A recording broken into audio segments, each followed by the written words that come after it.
अस्सलाम वालेकुम स्टूडेंट्स। आज के प्रैक्टिकल में हम बात करेंगे चेंज केस ऑफ टेक्स्ट के बारे में, मतलब अपने टेक्स्ट के केस को कैसे चेंज किया जा सकता है। इस पर डिटेल में बात करते हैं। सबसे पहले अपना वर्ड डॉक्यूमेंट ओपन कर लेते हैं और यहाँ पर मैं आके ब्लैंक डॉक्यूमेंट को सिलेक्ट कर लूँगा। सबसे पहले बात करते हैं केस होता क्या।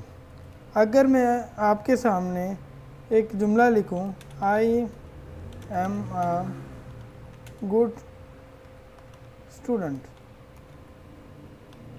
जो कि आप सब बच्चे हैं। अगर आप यहाँ पर एक देखें तो अगर मैं आई को भी छोटा करके लिखूँ तो यहाँ पर जो मैंने लिखा है, जो सेंटेंस लिखा है, ये लोअर केस में लिखा हुआ है। लोअर केस का मतलब होता है, मैं इसके आगे लिख देता हूँ। लोअर केस का मतलब होता है कि सारे के सारे जो टेक्स्ट है ना, वो छोटे फ़ॉन्ट में है। जैसे आप छोटी ABC और बड़ी ABC पढ़ते हैं ना, सेम वैसे ही। अगर मैं इसी सेंटेंस को कुछ इस तरह लिखूं तो ये जो टेक्स्ट मैंने लिखा हुआ है, इसको हम बोलते हैं अपर केस। क्या बोलते हैं? Upper case. सेम ऐसे ही अगर मैं यहाँ पर सेंटेंस लिखूं, I am a good student, तो स्टूडेंट्स आप यहाँ पर देख सकते हैं मैंने सेंटेंस के हर पहले वर्ड को बड़ा किया है।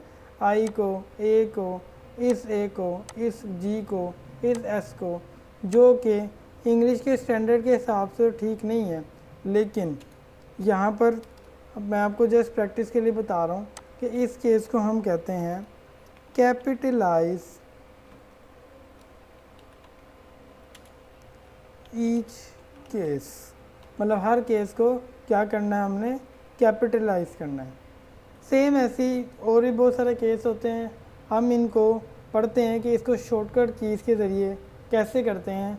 हमने बार बार कीबोर्ड पर कैसे मैंने इसको लिखा है वो मैं आपको बताऊंगा। अपने पहले सेंटेंस की तरफ भी पढ़ते हैं।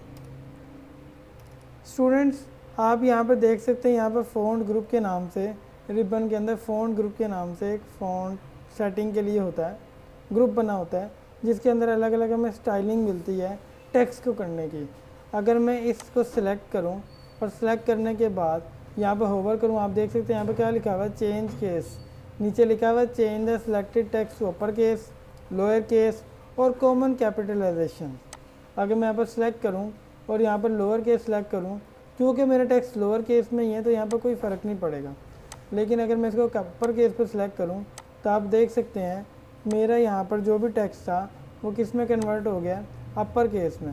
अब अगर मैं इसको लोअर केस में कन्वर्ट करूँ तो आप यहाँ पर देख सकते हैं मेरा टेक्स्ट लोअर केस में कन्वर्ट हो गया। इसके अलावा मैंने आपको अभी तीसरा केस पढ़ाया था, कैपिटलाइज ईच वर्ड, मतलब हर वर्ड का पहला, हर सेंटेंस में जो पहला वर्ड होगा वो कैपिटलाइज हो जाएगा। यहाँ पर आप देख सकते हैं आई एम में ए, फिर ए, गुड का जी और स्टूडेंट का एस क्या हो गया, कैपिटलाइज। इसके अलावा एक और केस होता है जिसको बोलते हैं सेंटेंस केस। ये बाय डिफ़ॉल्ट सेंटेंस केस ही होता है, क्योंकि इंग्लिश का रूल क्या कहता है कि हमारे इंग्लिश में पहला वर्ड क्या होना चाहिए, बड़ा होना चाहिए, और उसके बाद सेंटेंस चलता रहना चाहिए, और सेंटेंस जैसे ही ख़त्म हो जाए उसके एंड पे क्या आना चाहिए, फुल स्टॉप होना चाहिए, सॉरी। तो स्टूडेंट्स आज के प्रैक्टिकल के लिए इतना ही। मिलते हैं नेक्स्ट प्रैक्टिकल में एक नए टॉपिक के साथ। तब तक के लिए अल्लाह हाफिज़।